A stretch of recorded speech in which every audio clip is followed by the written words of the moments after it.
AWS, those are all rule groups. The things from the marketplace, those are all rule groups, or you can make your own. And then finally, the rule is the thing that actually does most of the work in the WAF world. So it inspects the network requests. It has conditions where you can filter things. You can say, only look at this path, only look at this IP, so on and so forth. Labels are metadata that the rules can apply to those network requests. So you can use that for further analysis in your logging tool, or you can use that to get really complicated rules.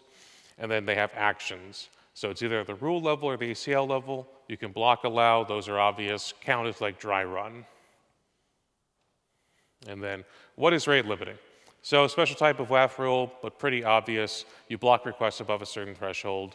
So 500 requests in 5 minutes, that might be a rate limit.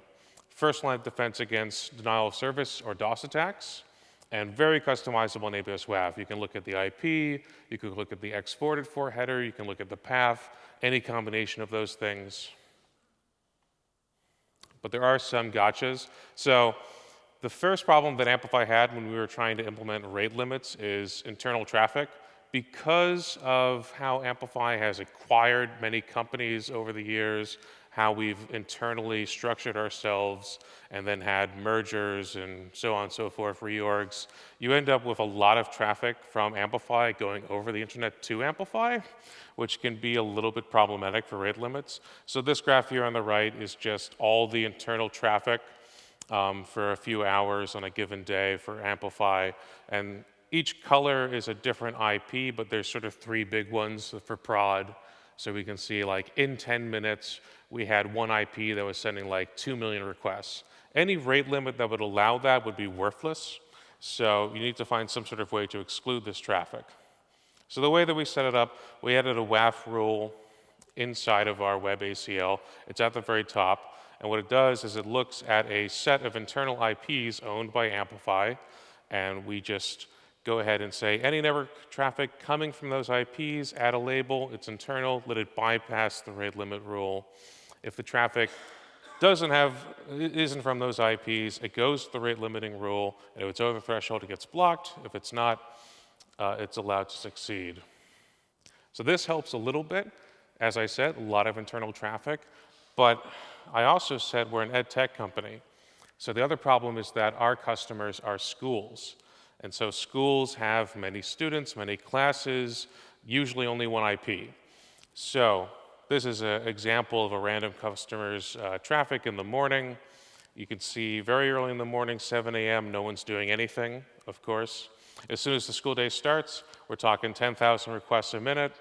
As the school day continues to ramp up, it's 20,000 requests a minute. Some companies might say, okay, 20,000 requests from one IP in a minute, that is probably too much. That might be the beginning of a DDoS attack or something like that. But in reality, that's just how our customers work. So this quickly adds up a lot. So we needed to have some sort of system for ingesting this data and making decisions. And that's where Datadog SIEM came in. So Datadog SIEM, one of many Datadog security-focused offerings. People are familiar with Datadog. It's an add-on to Datadog logs. So the way it works, you send all your logs, your application logs, your AWS logs, so on and so forth, all go to Datadog. And then after they get processed by Datadog logs, it goes to Datadog SIEM, which has detection rules. They have tons of ones out of the box, but you can also make your own custom ones. They're very similar to monitors in that regard. And then when they get triggered, they generate signals, which have 1-year retention and sampled logs and tags and all that and alerting. So it's really easy to then do later analysis on those signals and try and figure out what's going on. So the way that we ended up setting it up, so we have 2 WAF rate limit rules. We have one soft lower limit and one hard higher limit. So when I say soft, I mean that action is in count mode. So it doesn't actually block any customer traffic. It just generates logs, which then go to Datadog, which then generates signals, which then alert the SecOps team to investigate things. We still have a hard higher limit, so if an attack comes out of nowhere, we can still block it very easily, very quickly. But a customer that slowly is ramping up, we get an alert before we actually take any action against them. This is just an example of what that alert looks like, but it says, hey, could be a customer, could be a DDoS, good luck, investigate it. When we talk about investigating it, though, We've done a little bit of work there. So Datadog has out-of-the-box dashboards, of course, but they're pretty generic by necessity. They have to be useful to everyone, so they're not really useful to you as perfectly as if you made your own. So that's what we decided to do. The three things that we found very useful for us were looking at URL paths by host, user agents, and requests by status code. So generally, you should know what URL paths and host names make sense for your organization. You should generally know what a browser user agent looks like. Sometimes scanners will put themselves as the user agents. That makes it obvious. And then requests by status code. If you get 100,000 requests and 95% of them were 500s, probably a bot. We also worked with teams to help write queries for signs of legitimate usage. So we'll talk to the off team about what does a successful login look like, a unique login, stuff like that. Talk with teams about as the user interacts with their application and gets farther into the workflow, what does it look like as compared to a bot, which might not be able to interact fully with like a full-featured, rich web application. And then just as an example of what that dashboard looks like, so this is some malicious traffic. A few things to call out here. I blocked out a little bit of it, but you can probably see that the host is an Amazon domain. That doesn't make any sense for us. Yes, we're hosted in Amazon, but we have all of our customer-facing apps on our own domains. So this is probably a bot enumerating Amazon domains. The URL paths also make no sense. These look like Nmap paths. And then the user agent is Nmaps. That kind of seals the deal that this is malicious. But we do have this case where we do have customers, thankfully. So the graph here is very similar to the graph from before. We have a WAF with a web ACL. We have a rule that's identifying customer traffic. That list of customer IPs is maintained by the SecOps team. It's stored in version control in our Terraform monorepo. People open a PR, they add an IP to it, it gets approved, merged, released, so on and so forth. When the traffic hits that rule, if it's a customer, it gets a little customer label added to it, and then it still goes through our other WAF rules, and we'll talk about why that's important in a sec. But at the end, it gets to skip past the rate limiting rule. So customer traffic gets to bypass that. We don't rate limit them at all. Traffic that isn't identified as known customer traffic, like a big client, still goes through the rate limiting rule, still gets blocked if it goes over the threshold. So some pros of this: better customer experience. Because we have this soft rate limit, we're not going to be blocking customers immediately. There is some time there for SecOps to look at it, make a decision, and not impact any customer workflows. That also means it's a better SecOps experience. It's less stressful. We have an alert that doesn't need to be actioned inside of 5 minutes. We can take a few hours or a day to think about it and investigate it a little bit more completely. Because this is all going through infrastructure as code, we also get a lot of visibility from that. So we have a PR, we have an offer, it has to be approved, merged, released, so on and so forth. And because all this stuff is still going through the other WAF rules, we also get like a little check and balance on how we're implementing our WAF. We can get alerts, as an example here, if we're blocking what we think is a known customer IP with our other WAF rules, which either tells us, A, we screwed up, that's not actually a customer, it's someone malicious, or B, we screwed up the WAF rules because we're blocking good customer traffic. So that helps. There are a few gotchas here, though. So human judgment, the first one. A human has to get that alert, look at that dashboard, and make a decision. Sometimes we screw up. That happens. And then slow updates, because it's all going through infrastructure as code. It's all a PR. That process takes, at least a few hours, maybe a day, to get people to sign off on it, review it, merge it, so on and so forth. But ultimately, this was good enough. This was something that we sort of built out over what felt like a year, but was probably 2 weeks, because we were in the middle of getting DDoSed daily. As people here probably know, as DevOps practitioners and SecOps practitioners, our job is usually just managing fires. We don't even usually get to put them out all the time. So this was a fire that we managed to get to a smoldering state. And the bones of it are still present, but let me turn it over to Calvin to talk about how he's gone a little bit farther. Cool. Thanks for that, John. Yeah, so we'll talk about what exactly is malicious traffic, and then the different things we need to defend against it, and then we can talk about the IP blocker service that we built. So to start off, what exactly is malicious traffic? At a very high level, it's just traffic sent to either your user or your applications with the intent of harming said user or applications. So with that, we kind of need a couple of things.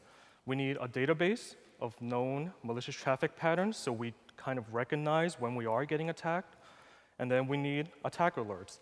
So then it notifies us when we are being attacked. Then we can take actions upon them. So with each of these, there are ways to implement them. So the proactive way, using the traffic patterns for the databases, there are third-party community databases of patterns available to us that we can use. So for example, with AWS, John mentioned some of the WAF rule groups. AWS publishes, updates, edits a whole bunch of their own rule groups.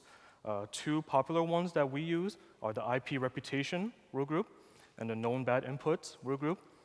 Basically, with the IP reputation rule group, it looks at the IP address itself. And so basically how Amazon does this is they set up a honeypot and they run intelligence on the honeypot so they see what IP addresses are attacking it, trying to DOS it, and things like that. And then they publish their own, basically, IP list of different situations, so DDoS attacks, VPN services, hosting providers, and stuff like that. And then you can use any of those lists in your WAF ACL, however you like. For the known bad inputs rule group, it's kind of like what it sounds like. This actually looks at the request itself. So it looks at the query parameters, the headers, whatever. And then it checks for certain things, like maybe there's a log4shell payload somewhere, or there's code execution somewhere else, like exec or base64. And then from there, a label is attached, and then you can do whatever you need to do in your WAF ACL, like block it. Outside of Amazon, we also have a community-driven IP list. So Firehole is a popular one. Basically, this community looks at attacks from all over the world, from like the past 48 hours, and they publish an IP list of known bad IPs. And then what we can do is download that IP list and attach it to our WAF via the IP set. And then we can be reactive. So the way we do this is we really need good monitoring in place and alerting in place. So John mentioned the Datadog security rules or the detection rules. There's a bunch of out-of-the-box ones, so ones that checks for log4shell payloads, for example, or ones that checks for suspicious user agents. So we mentioned before, base64, eval, etc. And then you can actually write your own custom detection rules. So two that we'll discuss in the next couple of slides are the suspicious URL paths and the suspicious URL hosts. And then from there, we need a workflow for managing those alerts. And we'll talk about that in the next couple of slides. So the first one is the suspicious URL paths. This is the first detection rule that we created. Basically, we generated a list of paths that we know the applications do not have. So basically, we looked through Datadog logs. We found paths that return 404s, or we looked up very common scanner paths. And then we created a detection rule out of those. And we're very confident whenever that signal gets generated that it's not a real human or any of our applications hitting those paths. So we can be confident blocking them. So some example paths are like /backup.sql or /non-existent path, right? And the other one is the suspicious URL host. So John touched on this a little bit before, but we've discovered that there were many requests going to Amazon-owned domains, so like compute.amazonaws.com. And like he mentioned, we have Amplify-owned domains, so there's really no reason any customers or humans should be, or even applications should be hitting these domains directly. So we're very confident that whenever a signal gets alerted for this rule, that we can be confident blocking them as well. And then with these alerts, we then have to manually triage them whenever a signal gets generated. So John mentioned that when a signal gets generated, it sends a Slack message. We have a dedicated SecOps channel that manually reviews and triages these alerts and then takes action. So either looking through the logs or the IP notebook that John talked about, and then makes a decision on whether or not to block the IP address. So with that, now we have some questions. So how exactly do we block an IP address? Okay, so we talked about WAF and IP sets, so we can just add the IP or CIDR to the IP set. Okay, great. But then how do we update these resources everywhere? Because John mentioned that all these WAF resources are region-based, and some of us may be using many AWS accounts to run our production workflows. So you can have many accounts, and then within them, multiple regions. So you have all of these WAF resources everywhere that you need to update at once. So we need to find a way to do that. How do we automatically block malicious IP addresses? So we just talked about a couple of detection rules where if they get generated, we're pretty confident that the IP address should be blocked. So how do we automatically block those? And then do we have a better way of managing the customer IP list that John mentioned? Because right now, they're in infrastructure as code, in the list in Terraform somewhere. You have to create a PR, you have to wait for it to apply everywhere, and stuff like that. So is there a better way of doing that? And so we built out this service called IP Blocker. I know, very creative name. But basically, this service will automatically block and allow IP addresses. That's the main gist. And here are the core features that we need in this version. We'll talk about multiple versions and add-ons to each of the application. But to start off with, basically, first thing we created a database where we store all of the IP addresses in a central place. And then whenever we store the IP addresses, we also store metadata about the IP address, so the domain that's associated with it, the type associated with it, maybe a description about the reason we're blocking it, so we can come back and triage it later if we need. We also store a TTL with the IP address, or a time to live. So basically, after a certain amount of time, the IP address will be expired and unblocked. And the reason we did that is after investigating, we discovered there were a lot of dynamic IPs attacking us. So IP addresses coming from hosting providers or VPN services, basically. So for those, it didn't really make too much sense to block them for many months or many years because those IPs will change frequently. So we attach a TTL to them, they get expired. But if we discover that the same IPs attack us again, then we can do more analysis and decide to block it for longer or to increase the TTL for next time. And whenever an IP address gets added to the database, we want to make sure that the changes from the database gets automatically propagated across all of our AWS accounts and regions, and make sure that's done in a timely manner. And then we want scheduled ingestions of third-party IP lists. So we talked about the Firehole IP list. They make changes to the IP list pretty often, sometimes many updates in an hour and stuff like that. So we have to make sure we pull down the latest changes regularly, or else we'll get stale IPs from the list. So with that, this is the architecture that we built out for IP Blocker. So starting at the top left, someone is manually adding a record into the database. You can see an example record, example IP. So it gets added to the database, and then that gets written to the DynamoDB stream, which then triggers a series of lambdas. The lambda, all it's going to do is just write a message to this SQS queue, which then triggers the update IP set lambda up there. That's the main workhorse of the application. Its job is to assume role into all of our AWS accounts across all of our regions and update the specific denial list IP set for WAF. Okay? And then we have a second update IP set lambda up there that gets triggered hourly on the schedule. And its job is to pull down third-party IP lists. So from Firehole, other hosting providers, gets those IPs, and then also assumes role into all of our AWS accounts across all the regions, and updates the third-party specific denial list. Okay, very cool. So what are the pros and cons of this version of IP Blocker? So pros, we can block any IP that we want. We just have to add the IP or CIDR to that database, and then that will propagate the change across all of the IP sets in all of our AWS accounts. And usually that happens within minutes, so that's a good turnaround time. We have a database containing all the IP addresses with useful information. So if we ever need to go back and see why an IP address is blocked, we can take a look there. There's a description column, for example.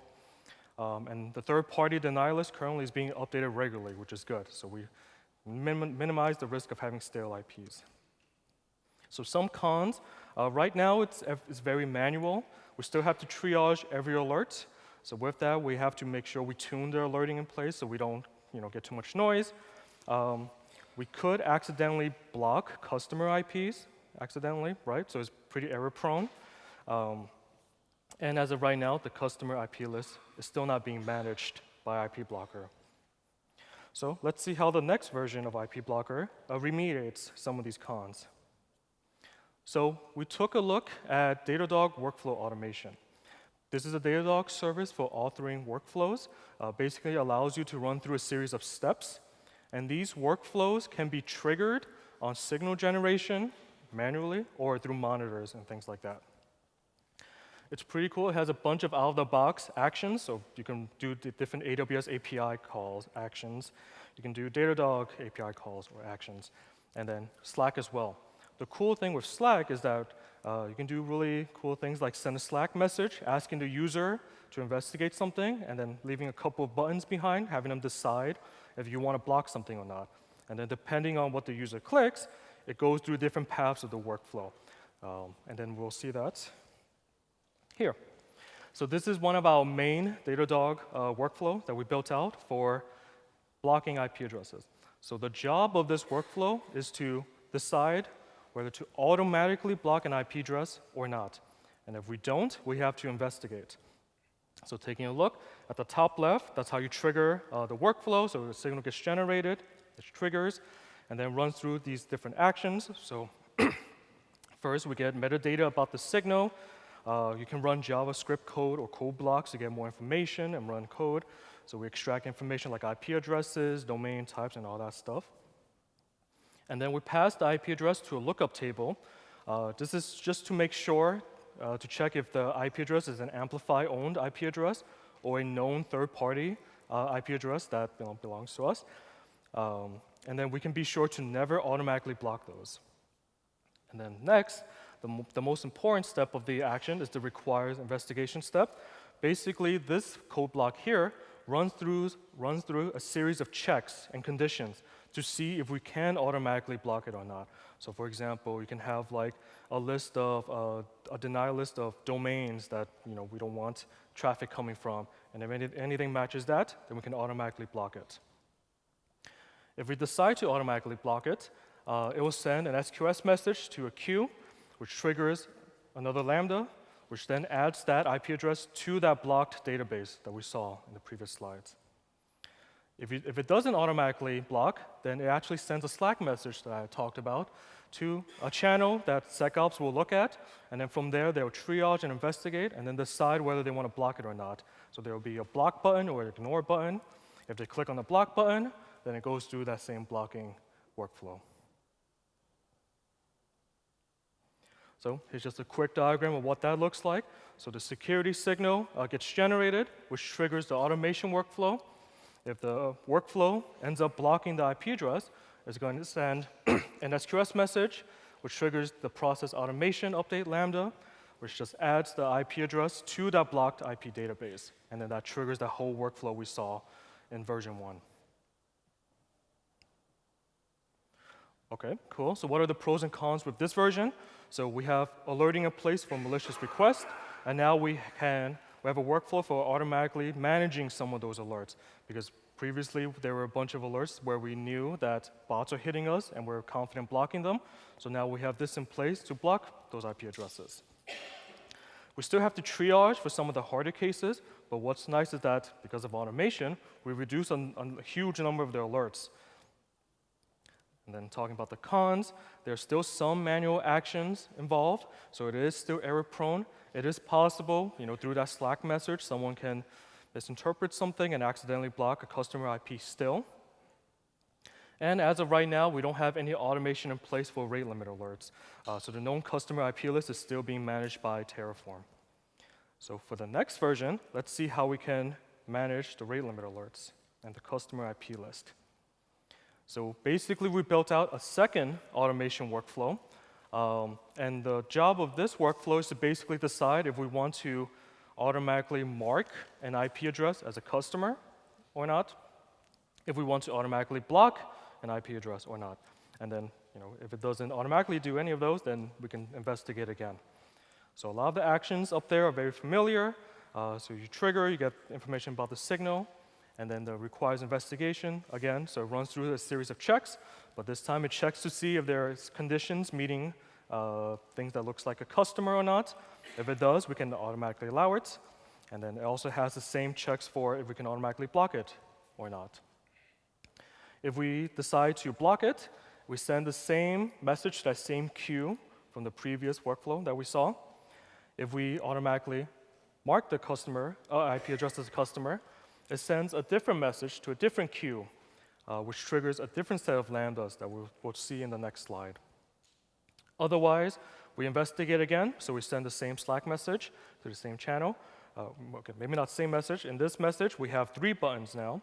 We can either allow the IP address, so mark it as a customer, block it, or ignore it, which then goes through one of these paths. So here's what version 3 looks like. So you have the signal generation, which triggers the workflow automation. The bottom path is what we saw previously, where if the workflow decides to block it, it sends the SQS message, gets added to the blocked database, and the same workflow there. If we allow it this time, we send a message to a different queue, which triggers a different lambda, and now it gets added to a known customer database.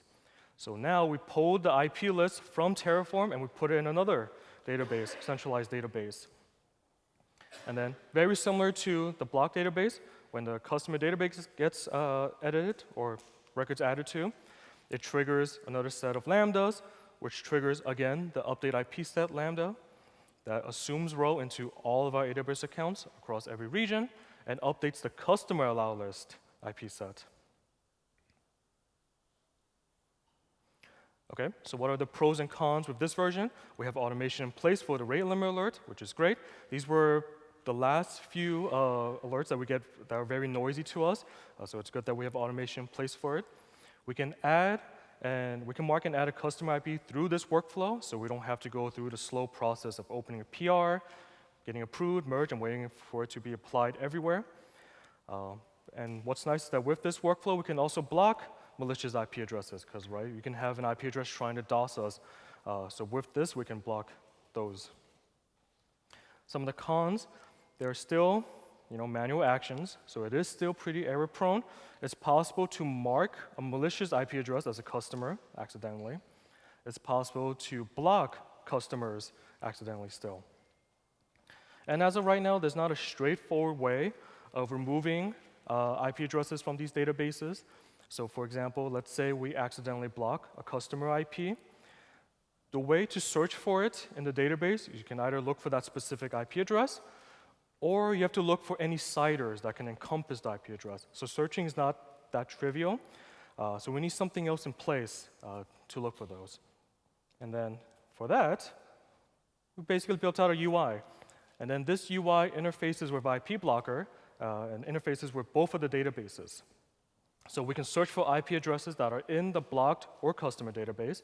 And the search feature here, we built it out to do CIDR searching. So when you're searching for an IP address, it looks for that IP address and any CIDRs that can encompass the IP address, because it's possible we block the CIDR, which blocks those IP addresses inside. We can add or remove any of the IP addresses from either table. So we can ad hoc add IP addresses to the customer database from here. We can block IPs from there. And then we also created an auto table containing all the actions from IP blocker. So we can see all of the adding of IPs, removing, TTL expirations, and stuff like that. So you can see a little bit of that to the right, the most recent actions. And this is useful because now if we want to ever investigate something, we can see why something was added to one of these tables and triage it from there. So with that, we recorded a small video demo for IP blocker. I'll talk a little about it. So it starts off with that Slack message where the signal is generated. And then from the workflow, you can see the buttons below to either block, ignore, or to allow this IP address. We have links to the IP notebook that John talked about. And for this demo, let's say we block this IP address. But before blocking, what we would do is look at the signal that was generated, get some information there. Maybe we want to check out the logs. What was the IP address that was hitting us? Where was it coming from? What service was it hitting, et cetera. Maybe any other metadata associated with this. We can also look at the IP notebook that John talked about. We'll show in a couple of seconds. Here's the IP notebook. So from here, we can look at the different paths that the IP address was hitting, the different user agents. We can see if there were any successful authentication logins and stuff like that. So we'll use these to basically triage and identify if we want to block or to mark an IP address as a customer. So in this case, we can say it actually looks like a customer, so maybe we accidentally blocked the IP address. So we need to go back and to remove it. So here's the UI. You can see here the most recent actions table. This is just pulling down the logs from the audit table. You can see one of the more recent actions was added by me, and that was the IP that we blocked. So we can search for that IP address in the UI, which then queries the database to see if it's existing in any of these tables. So it existed in this one, because we just blocked it. You can see over there's a remove button. So we do want to unblock the IP address. That's how we'll do it. We'll click the remove button there. I think we'll just show the audit table here. So yeah, so in this case, we made a mistake. We didn't want to block this. It was actually a customer, so we'll remove it from this table. And then run through some lambdas within IP blocker to remove it.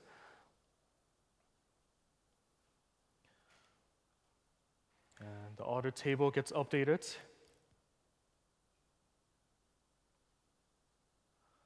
And then, because we discover it's actually a customer, we want to add it as a customer. So here's just an example of adding as a customer. And while this is happening, when the databases are being modified, the IP blocker lambdas are going through and making the changes across the IP sets in all of our AWS accounts. So same thing here, we added to the customer database. So now the customer IP set everywhere is being updated with these IPs. And you can just see the audit table getting updated. But yeah, that's basically the current version of IP blocker that we currently have. So for closing thoughts, I'm going to turn it back to John. Yeah, thank you, Calvin. So closing thoughts, hopefully the theme of this was obvious, automation. So the workflow that Calvin just demonstrated handles about 97% of our network alerts now. Let's say we're getting 4,000 alerts a week. That means the SecOps team is only looking at a few dozen instead of all 4,000 of those. Highlighting, of course, the known IP addresses. Handling is way faster now. So as Calvin mentioned, there's logic in there for automatically allowing and blocking some of those IPs. There's no longer that slow PR process. It's now just a Slack bot. You still have the audit trail of who did what, when, and where, and everything is just moving much faster. And there's also that wonderful IP blocker UI for doing ad hoc changes. We made a mistake. We need to unblock this person or mark this person as a customer, or historical investigations. Then just general results. So this is the number of network requests blocked over a random week, the same week versus this year and last year. It's about 50 million requests versus 35 million requests. The blue is this year, the red is last year. Something I want to highlight here with the blue, in general it's higher, but also it's much spikier than the red line. So that is the automation detecting something, blocking it, and then that person stops sending network requests and we go back down to sort of that same base level, but that happens a lot now. So in general, it feels like it's blocking a lot more and being a lot more reactive. And then talking briefly about next steps, so obviously there's work for Calvin's team still to iterate on what URL path should we be looking at, what headers for bots, any other attributes we should be looking at and alerting on. And then also there's talk of integrating AWS Lambda more closely with the Datadog workflows. We've seen the Datadog workflows, they're very powerful, very easy to use, but they don't have a lot of features that we would like revision control, there's no auditing, there's no way to unit test them, can't do any of that. So maybe integrating that with an AWS Lambda that can do all those things would be very helpful. But anyway, thank you for your time. This is my email and Calvin's email. Feel free to reach out with any questions we didn't get to today, but I think we have some time.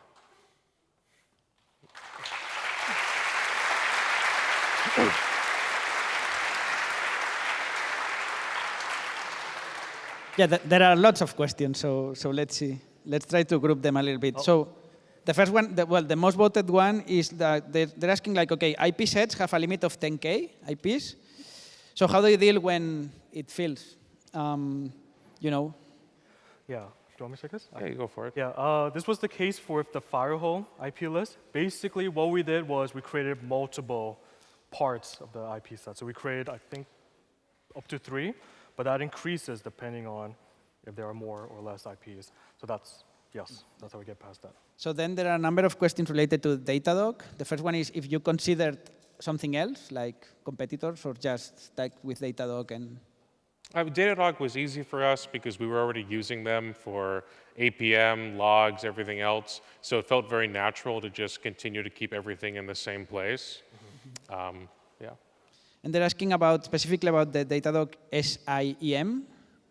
So the first is like, if you can disclose more or less how much it costs you. I'm not sure if you can disclose, or at least some approximate figures or orders of magnitude, or, you know. If not, that's okay. I'm not sure I'm allowed to discuss how much exactly. it costs, but it's not so much that we're upset about it. Yeah, that's an order of magnitude people can relate to. Okay, fair enough. And they're asking, because I think it's not very easy to get access to it, like, how is it different from their normal anomaly detection that they have if you don't go there? Because there are some anomaly detections. I think the biggest advantage of Datadog's signals versus just normal logging stuff is the increased retention, so being able to look at it over more than a year, because otherwise in Datadog, unless you negotiate something, it's like 2 weeks. So it can be a lot more difficult to do something like that. I think also the signals have a much tighter integration with Datadog workflows and other parts of the platform. Then the obvious question, I'm surprised there are not more like this. So why build all this instead of going Cloudflare or something like that to block the IPs? And which I guess is a fair question, no? Yeah, we're too tightly integrated into the AWS world. Okay, fair enough. And they're also asking if you have plans to open source part of it or something, or maybe not, or maybe it's a question for Bill, or... Yeah, we could, yeah. We've been thinking about it, yeah. Okay. And finally, they're asking if it also works for IPv6. Yes. So I think that covers most of the questions. Thank you very much for coming over once again. It's a pleasure to have you around. Thank you for having us.